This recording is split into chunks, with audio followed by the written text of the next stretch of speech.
TALEZ from the crib. I am your boy, Dr.Sav, aka your homeboy or horror.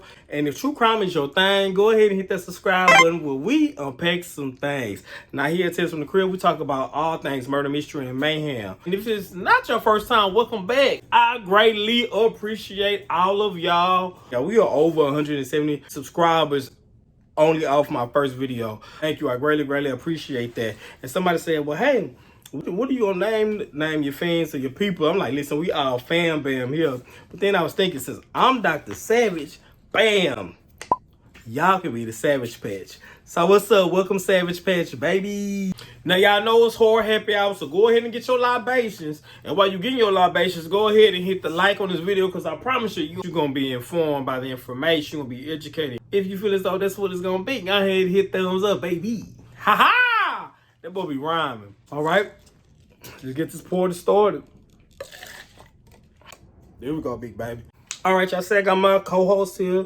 This is my boy Rufus. Rufus gonna be chilling with us. This story was a suggestion from Sunflower, who first person to come into my video. Hey, appreciate it. If you are a plant parent and you love good quality plants, look up Sister Sunflower. I have a snake plant from her and I love it. Please support small business, support black business, support women in business, all right? She recommended the story to me. Grandmas be killing. Authorities say they'll go for the death penalty in the trial of a landlady suspected of killing 7 boarding home tenants. Like, this old lady was really out here killing folks. She was really out here killing folks and was getting away with it. So without any further delay, let's go ahead and press play. This is a tale letting y'all know that looks can damn sure be deceiving. And baby, don't be fooled by the great locks that she got.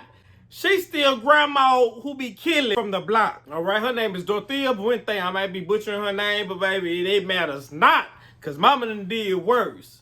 Matter of fact, since my grandmother's name is Dorothy. What's my grandmother's name? Or Dorothy. Anyway, sent by me. Rest in peace, grandma. So it's gonna be Dorothea, Dirty Dorothea. So boom, picture it. Miss Dorothea was born January 9, 1929 in Redlands, California. So January 9th makes her a goddamn Capricorn. A Capricorn that's ambitious as hell and know every damn thing. If y'all ever been around a Capricorn, I promise you, they the Dalai Lama, because they know every damn thing. Ask them. Or at least they think so. Born to Jessie Gray and Trudy Gray. Now, she was born during the Depression, and she was number 6 out of 7 kids. For work, they were migrant workers. However, the type of migrant work that they did, they were cotton pickers. Her father was a vet from World War I. I hope I'm saying it right, tongue-tied. So he was injured during the war due to he was severely injured due to a mustard gas incident. And it left him with the diagnosis of tuberculosis. And because of that, understandably so, he was depressed. He would have these episodes. He would go in and out. So much so to he would even have suicide attempts in front of his children. Based on the research that both of her parents were abusive, however, her parents were alcoholics. Her mama, Trudy, was way more abusive to the kids than the father was. And it's also stated that over time, as the father was going through his things and in and out of the hospital, Trudy, the mama would leave the kids in the house and have to fend for themselves. Like sometimes in these cases, you got the older siblings that take care of their younger siblings. The mama would even go out for days at a time, for long periods of time, to where she would lock them in the closet so they wouldn't get out and get into trouble. And she would be gone with her biker gang. And it's also said and speculated that mama was engaging in the oldest profession in the world with this biker gang. If y'all don't know, it's prostitution, aka sex work.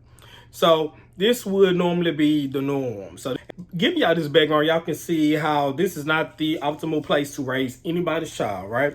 So fast forward, so they get to school, and I guess to cope, what Dorothea did, and from what I researched again, they used to do this big back in the day. They had a school newspaper. So whenever someone was new to the school, they would interview them. So I guess the rest of the school would know, right? Mama head says she was a foreign exchange student. She did speak English. Now, mind you, I told y'all she was born in Redlands, California. But I guess to become whoever she wanted to become. And then she had basically told them 17 out of 18 kids, she's from Mexico. She, like, they were raised in Mexico. And she spoke with an accent just to be more mysterious and things of nature. I guess they helped her cope. And based in the area that he said that she was living around, she learned Spanish. And mama would speak with an accent and pretend to not know English. And y'all gonna see, stay clocked in, how all this stuff pans out, right? She basically came up with this whole persona of a foreign exchange student, right? So fast forward, I think it was 1936, they moved to LA in California, right? As time progresses, just his health is getting a lot worse, right? And he's in and out the hospital. And due to this, and I guess, like, you know, it's hard to make ends meet. Maybe CPS got involved. I don't know if it was CPS back then, but put it like this. Her kids, Trudy got her kids snatched from her. So some of them either went with relatives or some of them stayed with her. Now, y'all know I told you her mama was kind of abusive. However, Didi did not want to stay with her mama. The alcoholic woman who would abandon her kids at days with the biker gang to engage in the big fun, put it like that. And all of this really wouldn't last too long. Fortunately, her father ends up dying. And once her father dies, Dot is sent to an orphanage, all right? So she's sent to an orphanage. The crazy thing is, while they're in the orphanage, they end up becoming real orphans because that biker gang that Mama Trudy used to run with, she ended up getting into a motorcycle accident. So now they're really orphans, but not for a long time. But there are reports saying that while she was inside of the orphanage, she was sexually abused. Eventually, her relatives came and they took Dot out of that setting. So she's living with relatives and, you know, things, or she's given more of a stable household than what she had, what she came from. You know, sometimes families will do that. Some members of my family have adopted other members to make sure they have a more stable and secure background. You know, that's what family's for, right? So from then on, like, they're going back and forth to different kinfolk, different relatives. Time passes, right? So it says school records show that she did attend school in Los Angeles, California. However, after, I guess they were doing, because it was 7 of them, so they were like getting moved around from different relatives to relatives. And Mama said it's enough. Miss Mama was done with it. She ran away, and so she ended up running away. So she leaves her relatives and ends up going to Olympia, Washington. She's 16 at the time, and you know, she was 16. It's reported that she was a really, really beautiful young lady at the time. She goes under the nickname Sherry, or the new name Sherry. She started working at a milkshake parlor. You know, those were the things around that time. So she worked at a milkshake parlor. She had a homegirl that was sharing a motel room that would engage in sex work. She's a really pretty girl. She's getting all like different types of attention from men. So, you know, it's never hard for a pretty girl to maybe get swept up, get cooked. So she meets a soldier by the name of Fred McCall. He already know what's up. He ain't got no problems with it. He said, baby, I want you how you are. That's it. That's all. So eventually the two, I guess they were hanging out and, you know, getting to know each other. And this is a quote. She was a good looking female, and that she also knew how to make a book. And this is a quote. So in 1945, they ended up getting married. She was 16, he was 22. And they went to Nevada, Reno. Keep this in mind because y'all gonna see. Stay clocked in, put a pinpoint right here. Y'all gonna see what Reno has to do with as the story like unfolds. Then Reno, they get married. Now, of course, y'all thinking, I know it was a different time back then, and at they 16, you couldn't get married then either. Y'all stay tuned. Miss Mama's lied on the marriage certificate and said she was 30. So it wasn't no issues. Back in the day, I guess they didn't check ID. I don't know what was going on, but she wasn't able to legally get married. So what ends up happening is that she lies on the birth certificate, not the birth certificate, I'm sorry. She ends up lying on a marriage. Hold on, y'all. She ends up lying on a marriage certificate saying that she's 30 years old and she goes by the name of Sherry Rascal. I'm probably like butchering that name, but it don't even matter because that wasn't even her real name anyway, right? So she's married. She says she's 30 years old to get married. And I'm thinking like, girl, why 30? Girl, at least lie and say, what, 24, 25? But mama head went all the way. Maybe she said the sky was the limit. She went to 30. Okay. After they're married, you know, they're doing their thing. She's still on the side is engaging in sex work while she's married to Fred. And a year later, they have a kid. So they end up having 2 kids. And again, unfortunately, she is more like her mother. So it's stated that she was not motherly at all. She was not the type to leave it to be with mom. She wasn't staying at home. She wasn't doing no PTA. She wasn't cooking brownies or no cupcakes. They said that she was not a good mother. What Didi ended up doing was giving one of the kids to Fred's mother and the other kid up for adoption. The two kids that they had within their time, like, she didn't have any of them, right?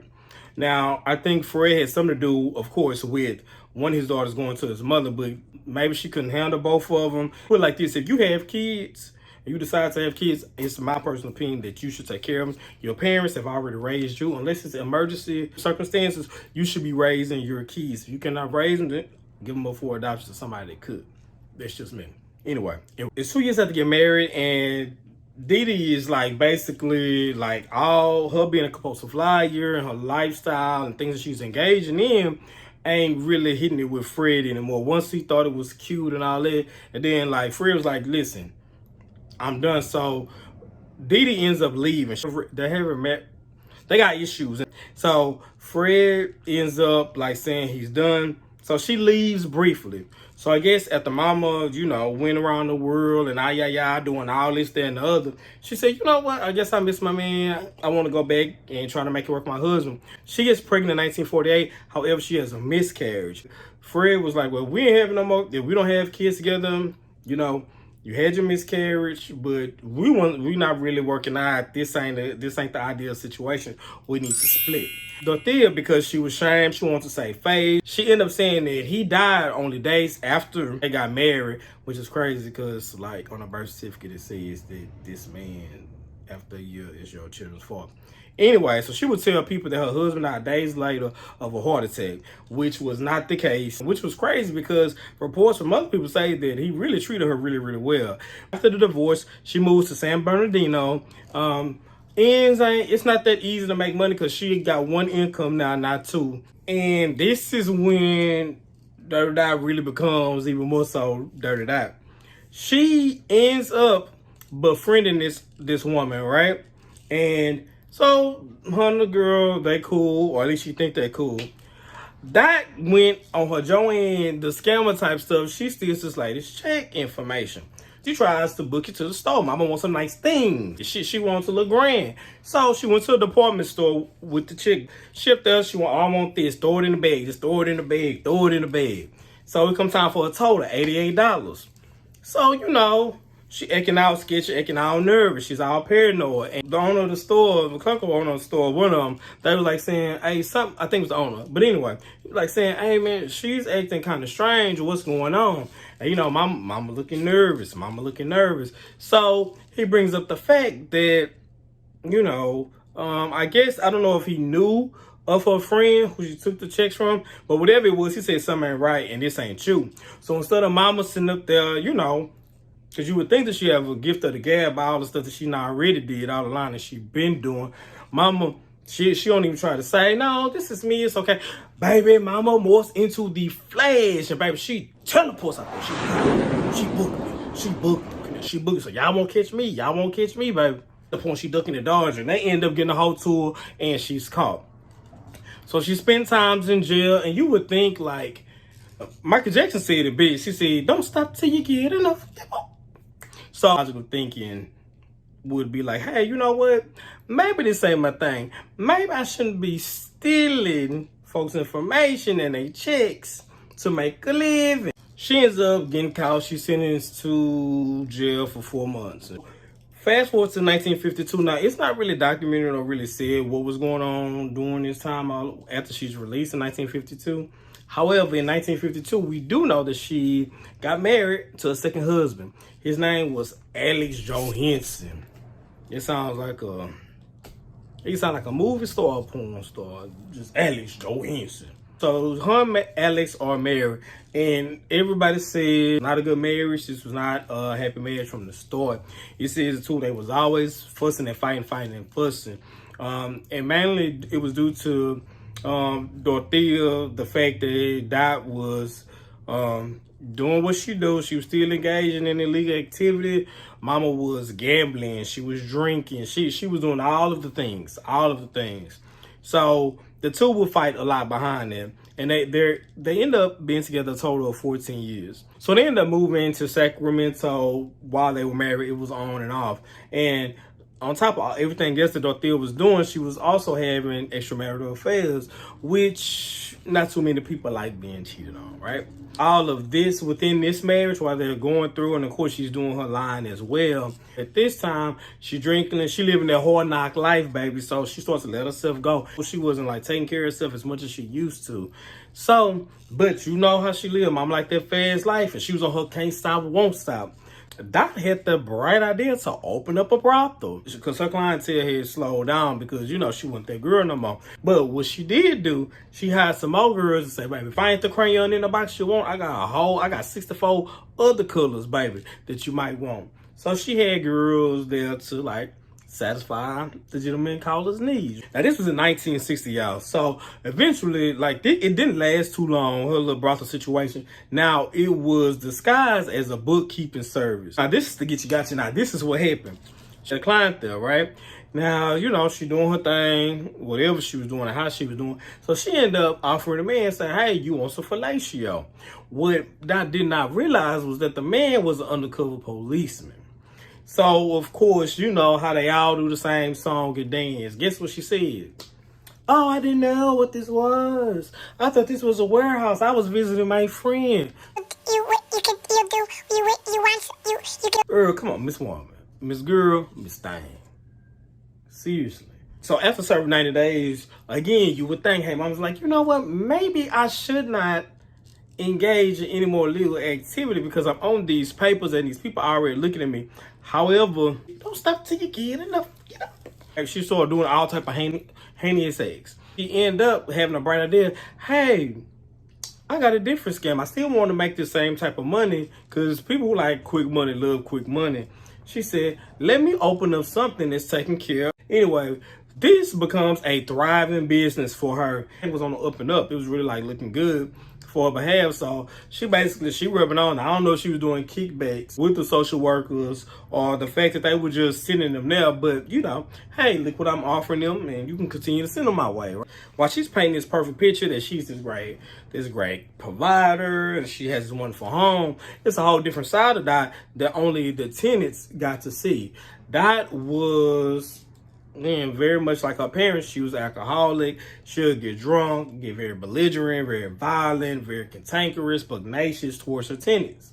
She would have her tenants sign over their checks to her. So Mama would be taking their money. Mama was making $5,000 a month then, all right? So she would like prey on these like marginalized individuals. We've seen it before.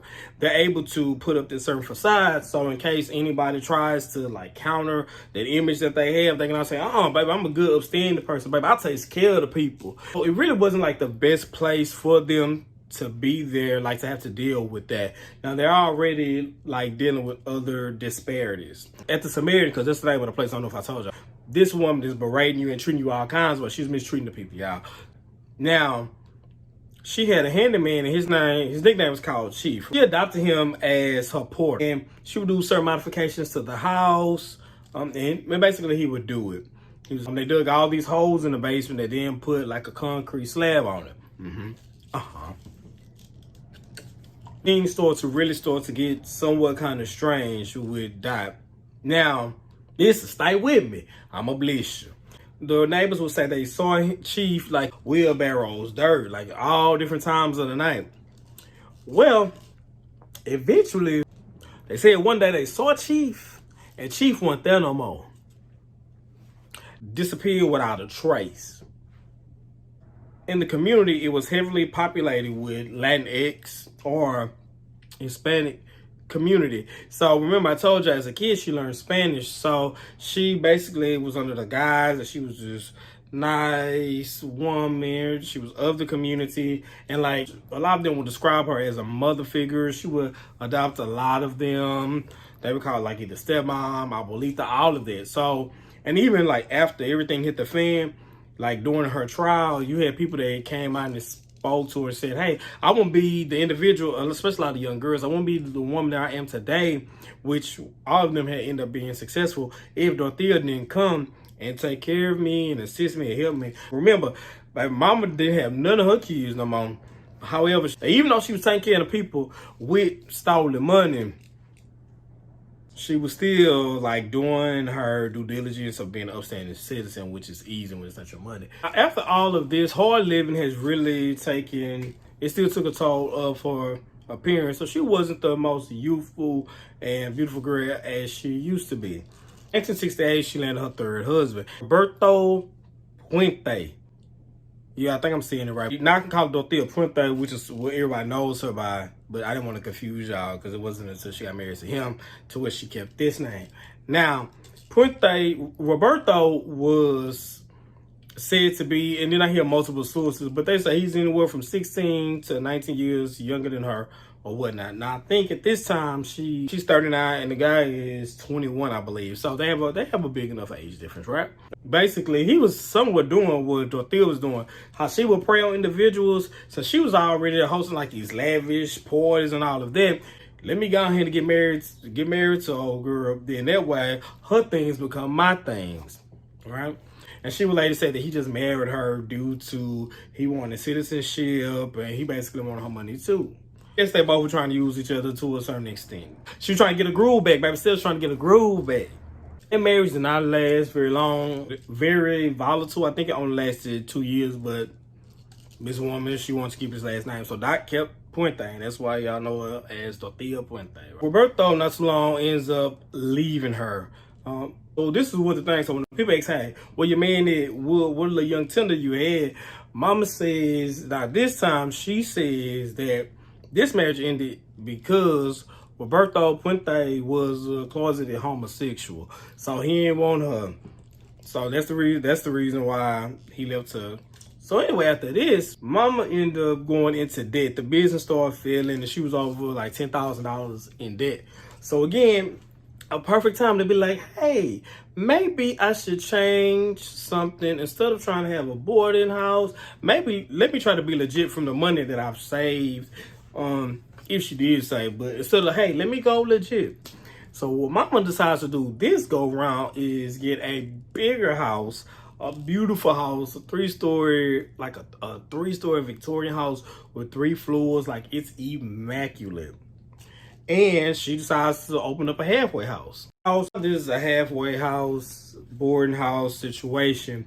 So she ends up meeting this guy named Pedro Montovia. I'm gonna put it up in there because I don't want to mess up nobody's name. He was a tenant at first, and again, like I told y'all, she didn't let too many people upstairs, but something about Pedro, she let him up there. So the two end up getting kind of friendly. They end up getting married. However, this is a different type of marriage because everybody from the outside looking in, they don't see it for Pedro. They say, man, he's a little bit too hyper.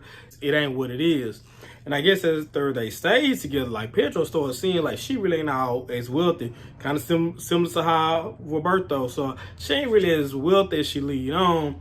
And I guess he realizes being one of her tenants that she's stealing from these people. She's stealing from all her tenants. People already had a certain perception of Pedro. What Dorothea did was make sure she like continue to perpetuate that image that, hey, yes, he's really not that nice, because she don't want him to end up eventually telling on her he wasn't here for it anymore because he had signed over his money for her too. So Pedro, what she would say about Pedro, she basically saying, oh, you know, he's abusive towards me. He broke all the windows out of the house. Now, that's a 3-story Victorian house. How no one saw this man or even heard this man busting out all the windows is beyond me. However, she even said that the man killed a cat. So in case he ever said, no, she's stealing people money, they're like, man, we ain't trying to hear that. You sit there busting up these ladies' windows. You're shooting up a cat. You're killing a cat. You need to get your mind out of these gutters. A pet cat. Anyway, Pedro was like 10 years younger than her too. So when this one ended, she basically used that, oh, he was abusive, this, that, and the other, as a reason why she left. She didn't want to go with, he had a heart attack, because everybody actually saw the man like she did with Fred, and she couldn't say he was a closet homosexual because he was there for a minute. So You know, it's always a story. Mama always got a rhyme and a reason for every man, right? Oh, again, remember Reno, like I told y'all, her and Pedro got married in Reno. She liked Reno for whatever reason. You know, Pedro left her. It's 1978. Now, she has a tenant named Robert who is in jail serving time. Now, Robert, while in jail, he's receiving SSI checks, Social Security checks. He's like, where's my money? He's like, hey, has my check came? So he calls Dirty Dot and say, hey, where my money is? I don't know where it's at. So mama, you know, she playing crazy. I don't know where it's at. The check ends up coming to him and he sees that it's signed. He in jail, so he damn sure didn't sign it. He basically knows that Dot had signed his check and she's been forging the checks. So he pissed off. He calling her. They going back and forth. Where's my money? Where's my money? But he don't let it go, and rightfully so. That's his money. I mean, hell, he got money on his books. He got to buy a commissary. I mean, there's all types of things he may need in them. It's his money. It ain't hers. He contacts his social worker and let him know, hey, she has forged my check, and not only is she taking my money, I think she's taking the rest of the tenant's money too. So they do research and they see that there's, baby, it's so many checks that have been cashed by her tenants. Allegedly, but they're all been forged. All the signatures look like hers. So they come and they ask us, say, hey, Doc, what's going on? Why, like, this man said you did this check. So mama, even with proof, oh no, that wasn't me. That wasn't me. I don't know who it was. But she said it wasn't her. So then they find more chicks and more chicks and more chicks. And baby, the jig is up, okay? The jig is up. So basically, after it's all said and done, mama loses the house. She loses that big pretty house and all the tenants and everything else. All her reputation is shot. They not messing with mama no more. They're like, nah, girl, you sitting up here, you're stealing from these people. All these fundraisers and charity events and all this money that you're giving all these other folks are basically these people money. Again, like she's making like $45,000 a month in the 70s. So that's a lot of goddamn money. All right. Now, after this, she lost everything at square one, looking for work. She's a nurse's aide or pretends to be, like she said she was a nurse. So mama basically starts playing like she's a nurse, doing home health care here and there to make ends meet. Specifically, that assignment. And then they contact the police, but the police is like, hey, we hear what you're saying, baby, but we need proof. Show us the receipts. We need to know that this woman, y'all got proof of Dot giving this woman the medication. They do not. So fast forward to 1980, right? My favorite decade, the 80s. So in 1980, this other doctor, he has a situation with the patient. And one of the nurses was like, hey, this situation sounds familiar. Who is her healthcare provider? Like, does she have somebody? And the doctor said, yeah, I think so. And then so the nurse is like, well, who is she? He's like, I don't know. But mama said, stop what you're doing because I'm about to ruin it. She said, find out who is this patient, the 6 patients, like caretaker. Who is she? So come to find out.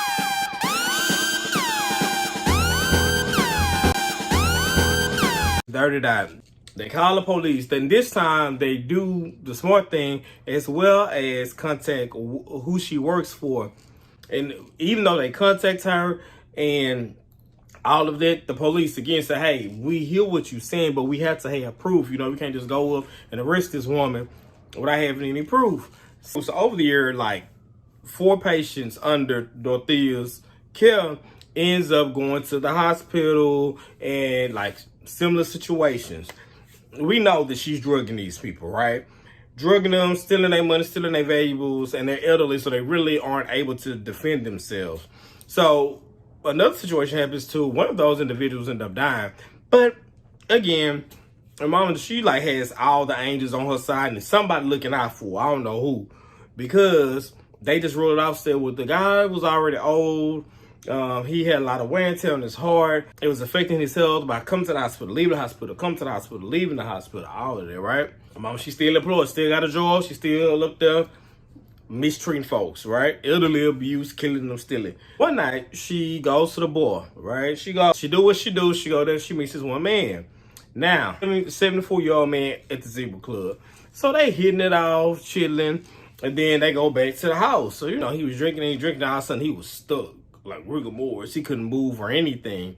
So since he couldn't move, I guess, you know, mama's already familiar with how, you know, the voodoo that she do so well. It's a spell here, basically wanting to shoot. So while they were at the bar, mama must have slipped something in his drink. So mama knows how to recognize when set in. So the man said he was just stuck. And then all of a sudden, baby, this how bold this lady was. She got so bold, y'all. She went and got one of this man's suitcases and put some of his own stuff in the suitcase, right? Like, he just can't move, doing the mannequin challenge. Mama starts going ransacking, just taking everything, just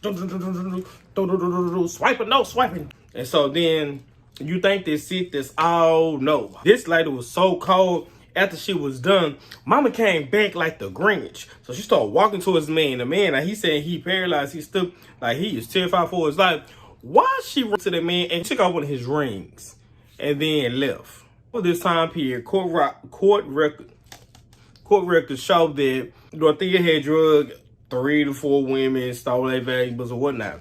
So basically, the next day, of course, the man contacts the police. He lets them know what happened, give them a description of that, and all of that. So mama, again, being as bold as she is, some of the checks that she stole from the man, she tried to cash it at the bank. And the man's already called and reported his stuff stolen. And she's up there trying to forge on these checks and cash it. And they like saying, no, this ain't you. Like, what's going on? Oh, well, he gave me permission to do it. And the baby, they like, Mom, put it back on the shelf. We ain't buying it.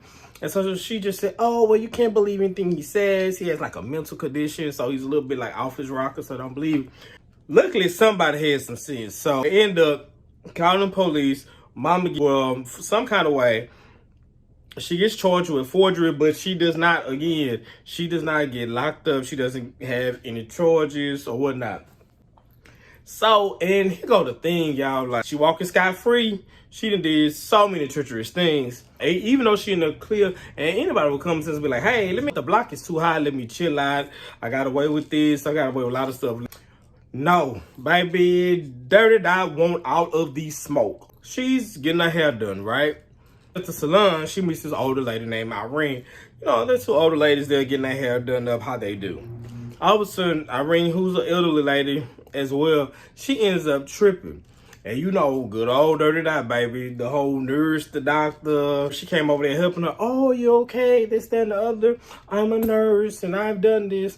You know, just trying to let the lady know that she's there. She'll help her out and all this. So if you need anything else, let me know. My name is Betty. She said her name was Betty, right? Now that she lied and said her name was Betty. Just getting her hair done and all that.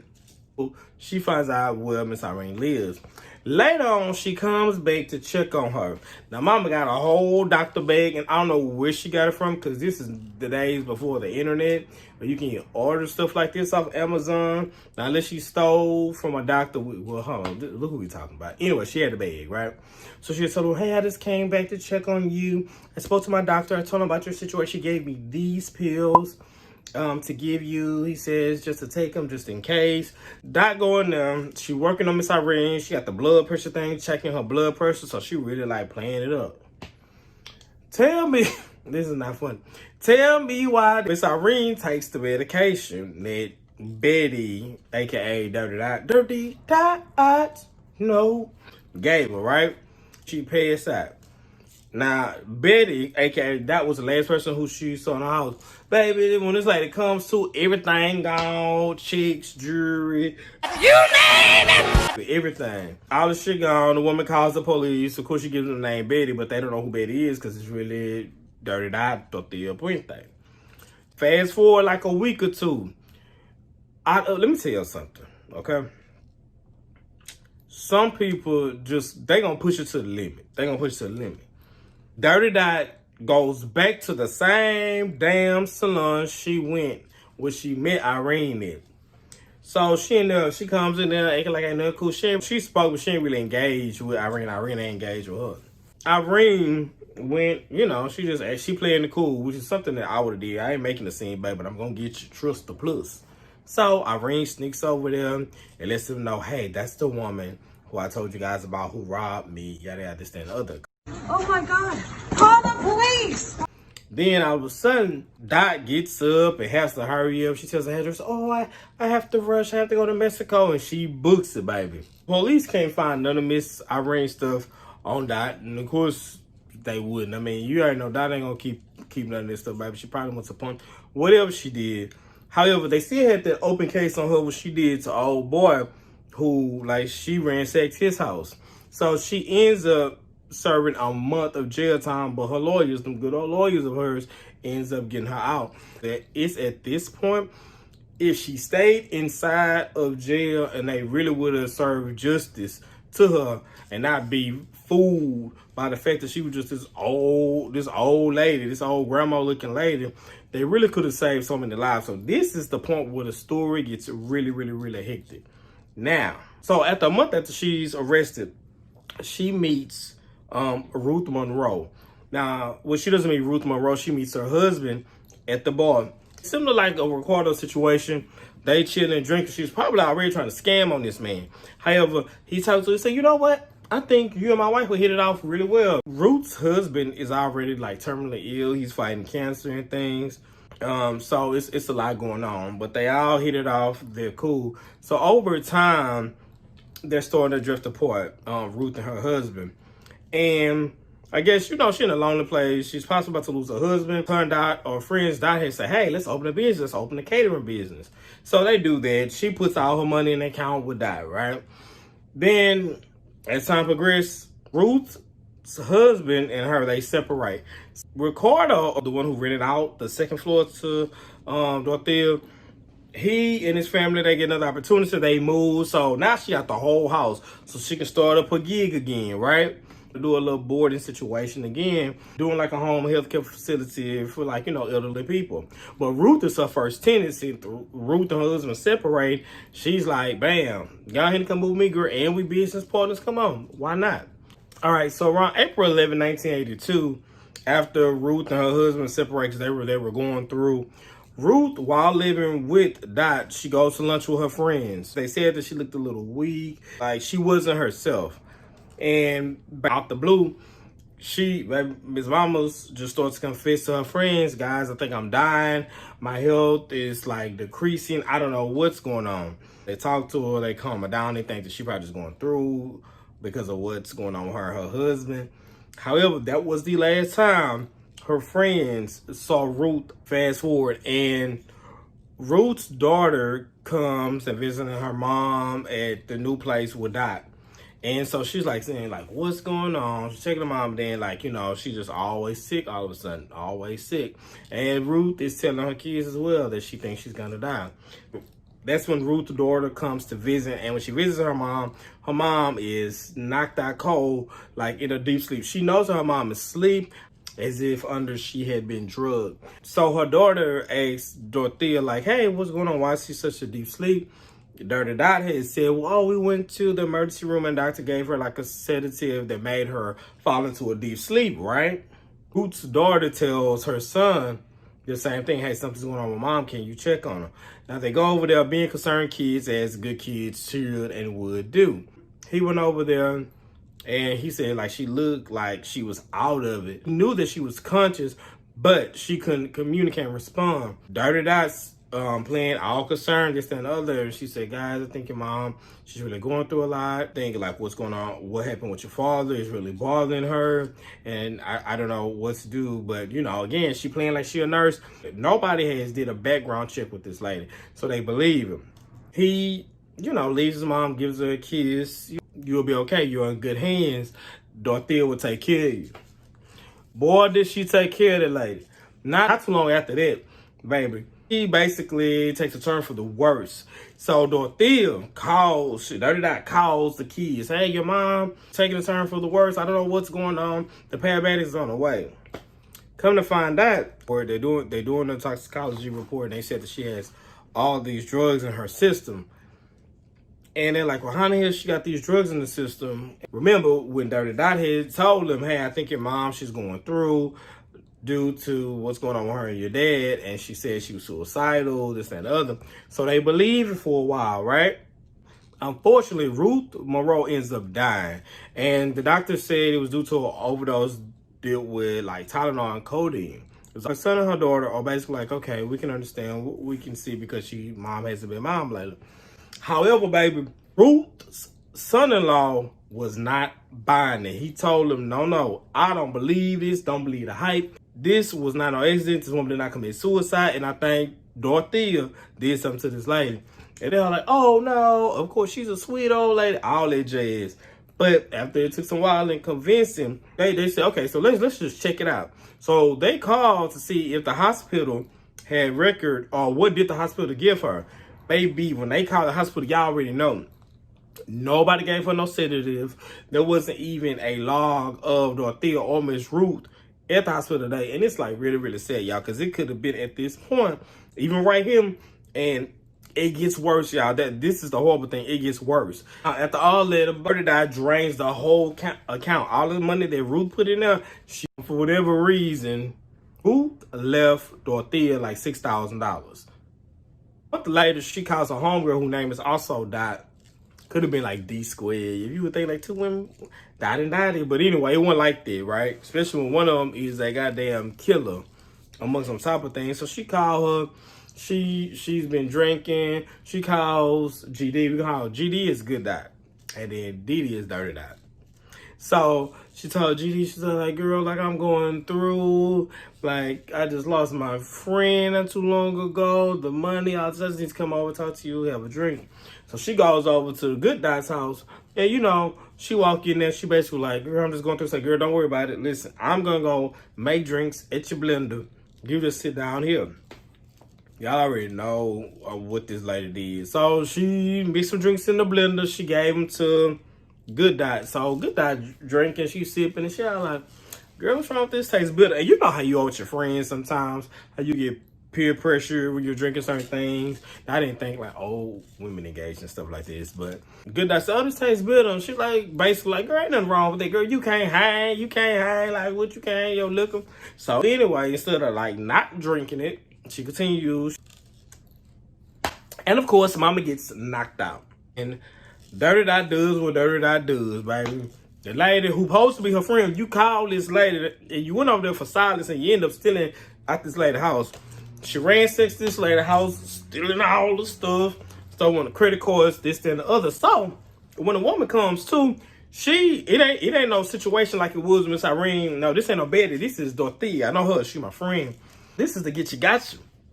Dorothea forgot to do clean out the blender. So when the police finally come, they see traces of medication, and they're like, oh no, Mike, come on, Miss Mom. We got you now, baby. The jig is up.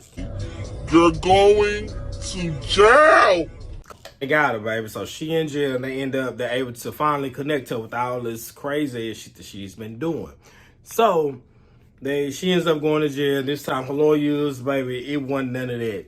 She gets sentenced to 5 years in jail. Now, while she was in jail, and you know, she wasn't no stranger to jail. It wasn't nothing new. Prison wasn't nothing new. So while she was in jail, it's just reported that she'll tell the prisoners all this like lavish lifestyle. That she was an ambassador's sister, as she told so many other people. She was friends with Rita Haywood. You didn't know no goddamn Rita Haywood. But then she had a lapse of judgment while in jail, and I guess she ended up telling on a guard, basically savagely beat another inmate. Well, they end up getting a hold to Dirty Dot. They fought on her, they beat on her, so she was moved to protective custody. And that's when things in her life changed. Just listen. While in jail, a therapist basically diagnosed her as schizophrenic. Some of the behavior she engaged in. Doesn't excuse it, but it definitely explains a lot of it. So while in jail, she had a pen pal who, for whatever reason, he liked writing older women that were in jail. His name was Everson Gilmore. He was 77 years old. He was a retiree. The man had his pension saved up. He had a whole, like a nice truck. The year of the truck was 1980 and it was 1985, so it was still relatively like a new truck. But he tells his sister that, you know, I met this young lady, well, not young lady, but I met this woman that's in prison, rather. I think we're gonna be really good for each other. She's really cool. And then, like, I don't know how many of y'all have like big sisters, but big sisters, especially big older brothers, are really overly protective. She was like, nope, I don't trust it. Like, no, don't do it. This, that, and the other, don't do it. But you know, he's a fool of love. He's just happy to meet this woman. And basically now, Mama the judge ordered her to stay away from elderly people. She can open up in the border houses and she can handle any government checks. So she already violated her probation before she even get out. And how they didn't check that, I don't know. But anyway, so she convinces the man, since she's getting out early, hey, come pick me up the day I get out in your red pickup truck. And he did. And they spending some time together. So his sister isn't hearing from him as much. So Mama books it down and she's like, hey, what's going on? She goes check on her brother. Because, of course, he's with this woman that she doesn't know who just got out of prison. So he basically says, I'm fine, but he gets pissed off at his sister because it's like, basically, you don't trust me, you're trying to do this. And all she's really doing is looking out for you. Which I wish sometimes, you know, we blow off our older siblings, those of us who have them, but I wish this would have been the time that he really listened to his sister. Mind you, Everson, before, like, while he was writing Dorothea, that was his thing to do. It was other women that he was writing. Dorothea worked her magic on them, and, you know, they were making wedding plans, this, that, and the other. They end up, you know, open a joint bank account. She allowed him to stay with her and rent the upstairs for $600 a month. November 1985, she hires a handyman by the name of Ishmael Flores, and she hired him. He was a handyman to construct and create a box. Now, she said it was just it was a box that's going to be for old newspapers and all these things that she didn't want. And she said, if you construct this, then she'll sell you that truck, basically that new shiny red truck, for $800. So, of course, he's like, oh, this is a win. I'll go ahead and, like, build the box. So they built the box. After he built the box, they were going to go to the storage unit. And on the way to the storage unit, you know, it was a place in Borden Highway in Sheridan County. So on the way, she's like, you know what? There's no need for me to waste money on the storage. Let's just go ahead and just throw this box over the bridge. And that's what they did.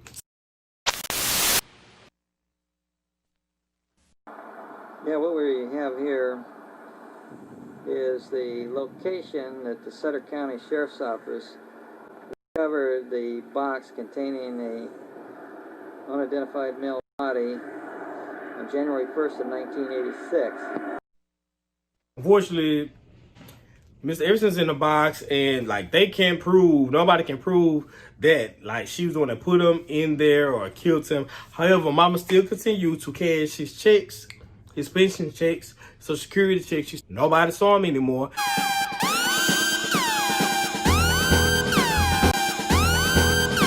And Ricardo, man, the house that she was renting from, he said, hey, but what's going on? Because, you know, they were like family. So he knew that Everson was around.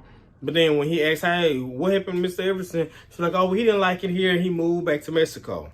He was like, okay, I guess I can believe that. Then he saw the handyman driving a new truck. He said, why does he have Everson's truck? He said, oh, well, he sold it to him. He said he's going to get a new one wherever he was at. So Ricardo, he don't think his quote-unquote adoptive-ish mother will be doing anything like that, anything like crazy. So he had bought it. And, you know, everybody else bought it. Over time, Dorothea would write Everson's sister, because remember, his sister was always wanting to know where he was at. So she was writing certain stuff like, oh, we're having a good time, yada yada this, yada yada that. And then she started writing under a different name. So basically she had pretended that Everson was leaving Dorothea, and he had met a new girlfriend, Irene. So Irene would write letters to Everson's sister and be like, hey, you know, we're having good. I'm not like the other lady that you came down and did the surprise check on. We're doing good. So she'll keep writing these letters. So basically, to keep them off the trail of or being suspicious of like, hey, what's going on with my brother? Because mind you, he was already pissed off at his sister at the fact that she had came down there. So she wasn't going to do no pop-up visits. She wasn't going to pop up on him no more. And unfortunately, that just helped the whole situation and allowed Dorothea to get away with this. Brenda, one of Dorothea's residents who was in jail, she basically had told her boyfriend to go over there and get some stuff for her. She was in jail. And of course, she felt as though that Dorothea was doing the same thing with her chicks that somebody else did. So Brenda's boyfriend goes over there while she's in jail to go pick up some things. He says when he went over there, baby, he said it was a stench so bad. It was a stench so bad. And, you know, he made mention of it. He said, hey, what's going on? What's the smell? She was like, oh, yeah, one of the tenants died. Do you mind helping me bury him? He said, no, he didn't want no parts of that. And she was like, well, okay, if you can't help me bury him, could you please not mention to the police? Which he wasn't going to do it anyway. I'm not saying that he had trouble with the law. However, his woman was in jail. I don't know any other logical reason why you would not call the police unless it's birds of a feather and they flock together. So he didn't want no smoke with the police, so he didn't call the police. So after Ricardo had left, his family had left the house and let Dorothea continue to sublet it, Mama said she back in business. Over the course of 2 years, Mama had 7 tenants that lived in that boarding house that basically came up missing. And all of them were pretty much from marginalized communities, or really like, they really didn't have like family members who really like checked in on them. So she was able to get away with it, and you know, she was kill them and still collect their money. And so the plot thickens, right? So she was getting away with it left and right. Now it wasn't until the last tenant, Errol Montoya, but he went by Bert, that it like brought suspicions. So Bert was clinically diagnosed as being like schizophrenic, mentally, the R word, I'm not gonna say that. But he was always a chipper guy. Like his social workers loved him. He was just always a good guy. So the social workers came to place him because Dot had a reputation of placing the people who were hard to place. Baby, everything was spotless. It was just like an A1 place to live. And she was very nice, and he only really predominantly spoke Spanish. And remember, she knew Spanish, so she'll talk to him in Spanish, and you know, they placed him there. So it was going really, really good. It was February 1988 when he was placed to live at Dorothea's house. Then, you know, the social workers come back to check in on him. Next time they went to go check on him, he looked all fresh, clean. Baby dirty dot. He took him to get a haircut, cleaned him up. So all of this is looking like this woman is a reputable woman. This is a reputable business. She really cares for these people. It's a front. All right, so when Bert would go to check in, he would be in more chipper moods. He was looking so fresh and so clean, smelling good, like he was having less episodes. So social work was like, as far as we concerned, Dorothea is it. She's gold. So August of the year, things take a turn for the worse. He started going to the social workers and the check-ins saying, Dorothea's no longer being nice to me. She's being mean. Can you find me somewhere else to live? And they didn't have like a myriad of places to where they can place him at to like give room and boarding and special assistance. So, you know, they were like, well, we'll try to figure something out. And unfortunately, they said that was the last time they physically saw Bert. He was getting upset. Okay, they got into an argument. Now, the last conversation later resurfaces that with the postal worker, he called the post office. He was upset about something, and the postal worker reported that he was yelling with some woman in the background saying, he said about you're taking my money, you're being mean to me. She's yelling at him in the background. Of course, that only other woman was The postal worker basically asked him, you know, his name, his address, and he knew that, so she wrote that information down. He would call back 2 more times after this. All this is documented in court records. What Dorothea would do, like she did with some of her other tenants, she had them sign over the money, and all that Bert's information signed over to her. He wasn't in a mental condition to fend for himself and make certain sound decisions. She would give him a little allowance and have like set up a tab at the bar to where he can go to the local bar to get like a beer or two and like some burrito or two. And he didn't require much out of life, you know, as far as like to make him happy. So this one time he goes to the bar down at the pub where he had the tab at, and he'd have the beer and the burrito like a couple of times a week. They all of a sudden, like, you know, Bert, everyone says he was a gentle giant, he was always chipper, and they just noticed all of a sudden out of nowhere, like, bam, he just can't stand up anymore. He's incoherent. He passed out. So it takes a lot. They knew that. Of course, Dorothea set up the tab there, so they knew where he lived. So a couple of them took him over to where he was living at Dorothea's house. That was the last time they physically saw Bert alive, unfortunately. And so later on, they were asked, hey, how's Bert doing? And Dirty Dot told them he moved to Mexico, and I don't think he's coming back, so you go ahead and cancel his tab. I'll take care of it. That what started doing was calling some of his healthcare providers and say, well, he's doing better. He doesn't need to go to you guys anymore, this, that, and the other. Now, why they didn't send a red flag automatically to the social workers earlier, I do not know. I don't know if life was different in the 80s, but I'm like, still, common sense has been common sense since it's been common sense. I'm just saying. So the social workers, after a while, he's missing these check-ins, missing them. They call him like, hey, well, where is Bird? Have you seen him? And he's like, he'll always not be there. And so, you know, the social workers finally, somebody doing their goddamn job. Basically, we're like, well, we need to speak to him. She said, oh, well, he went to Mexico, this, that, and the other. Oh, damn, y'all don't remember no damn Mexico. And so they were like, well, listen, we need to speak to him ASAP. So first, the social workers basically said, listen, we need to be able to physically talk to Bert and see him to be able to close out his file. If everything's how you say it is, then we need to basically see it. So they said, you have 60 days to produce something. Magically, days pass, and then they get a call. So Dorothea gets somebody to get on the phone and play like Bert's brother-in-law in Ohio all of a sudden.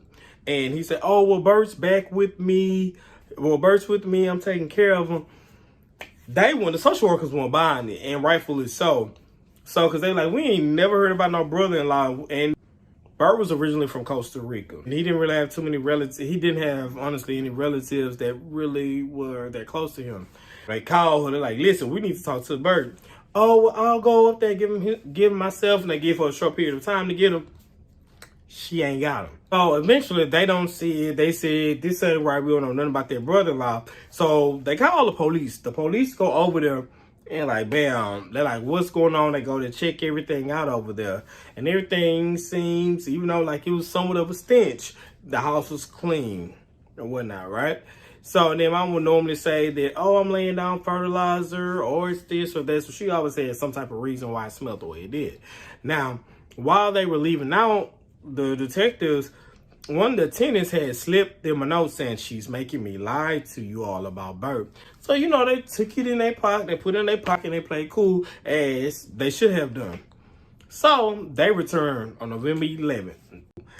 They come the next morning to the house with Dorothea's parole officer, probation officer, parole, whatever. And there's like, you ain't supposed to be engaged in none of this. You shouldn't even have no halfway house, no boarding house, none of that. So they see that she also had tenants, and you know the tenants have came up missing. So now they started 2 and 2 started to make 4. Basically, like let her know, like, girl, you know you're not supposed to be doing this, and she just also, oh, you're right. I'm so wrong. I'm sorry. I just needed the money. This, that, and the other. Still breaking the law. Now, neighbors said report a man named John. They said they saw him digging holes late at night. So they said, is it okay? Basically, check around like the yard and things of that nature. Now, she said, that's fine, but I recently planted some trees, so just be careful of that. Also stated that Dorothea was really overprotective of her rose garden. And everyone says her rose garden was amazing. It was beautiful, but people got too close, which they really shouldn't have been in her yard in a goddamn way. But she shouldn't have been doing what she was doing. Too close to her yard, baby. She's gonna cuss you out. Kind of like a lot of older people I know now. Or even like growing up, they don't want you on their grass or stuff like that. Now it got me thinking. He said, well, can we check around the yard? She said, yes. She even offers them one of her shovels, right? So the detectives and officers, they like just going around, they digging it out like the newly planted and like some disturbance in the dirt where it look newly dug up. Tell me why y'all they digging. He hits something. So then he puts the shovel back. Now mind, she's standing on the top floor, not top floor, like the second floor in the balcony overlooking. And so, you know, he dig, bam. And so he puts the shovel down, he hits something, so he's like pulling it. Guess you think it's a root or something. Baby, he pulls out a human bone. Baby, everything hits the damn fan.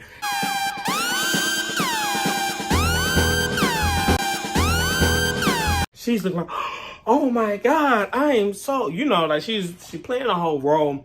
And that one body basically could not be enough to incriminate her because This is the 80s, y'all. So the house was older than that. And, you know, like back in the day, families who couldn't afford to bury their loved ones, they'll bury them in their yards. So it could have been just charged up to that, right?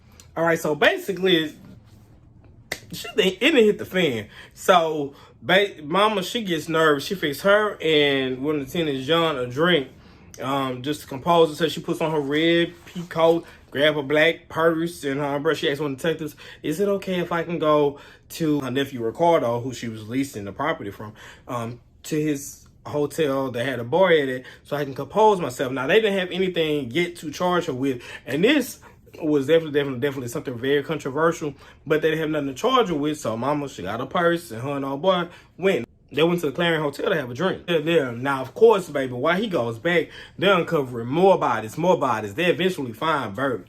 And, you know, all the neighbors, they like, hey, what the hell's going on? So they think this sweet old lady, like, she's gonna come back. Nope. After mama finished her drink, John went one way, she went another.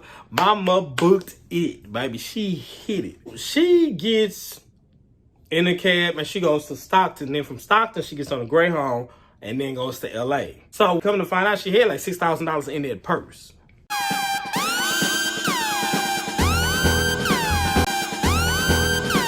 Dirty Dorothea, no. Dirty Dorothea, no. Once she made it to LA, now everybody in Sacramento was pissed. Even like the neighbors, they're like, why in the hell would you let this lady leave? Y'all have unearthed 7 bodies.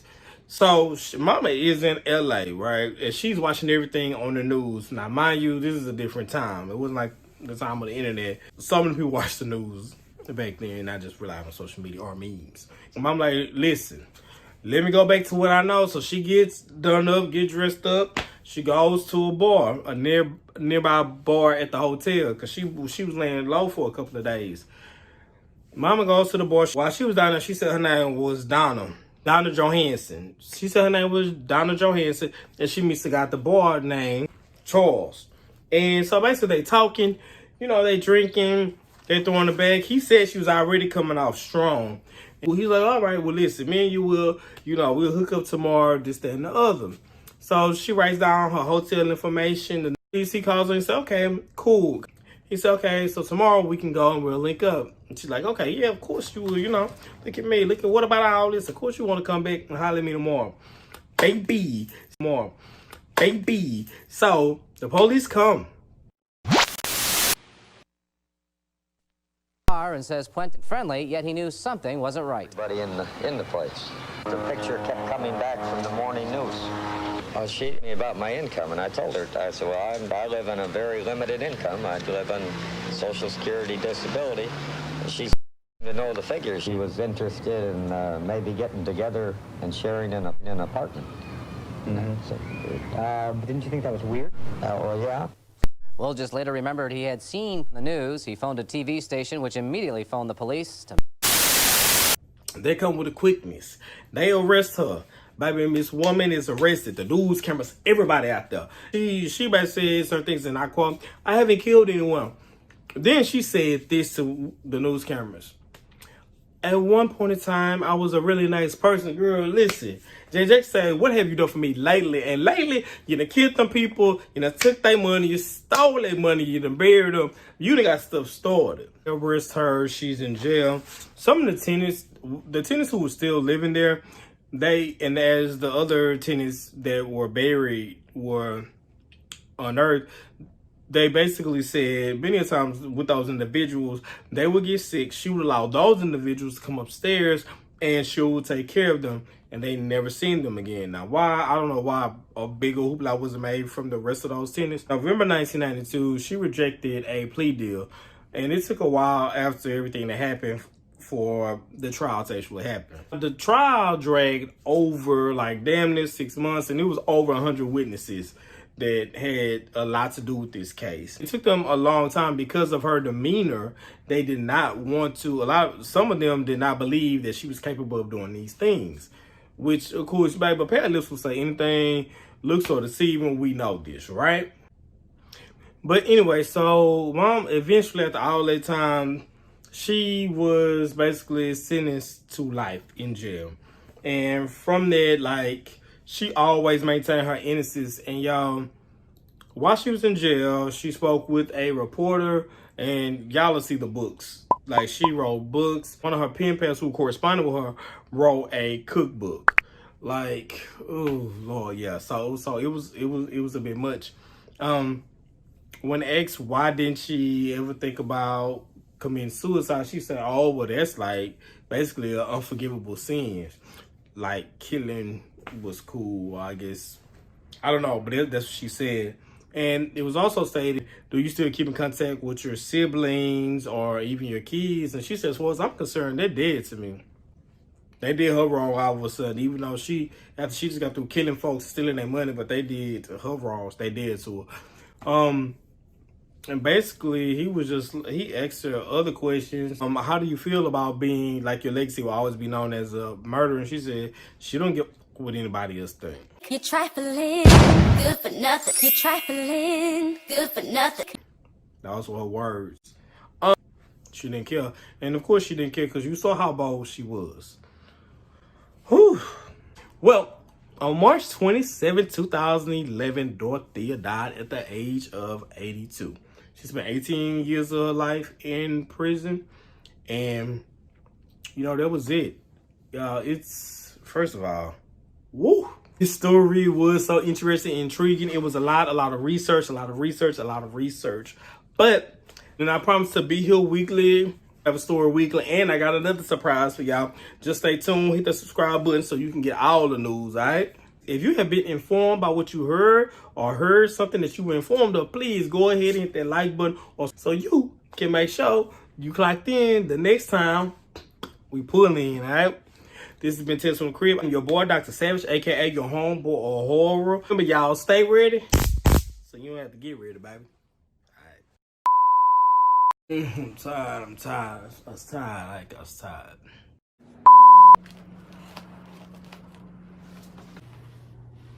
Testing, 3. Bye. 3. Oh, shit, I gotta change it up.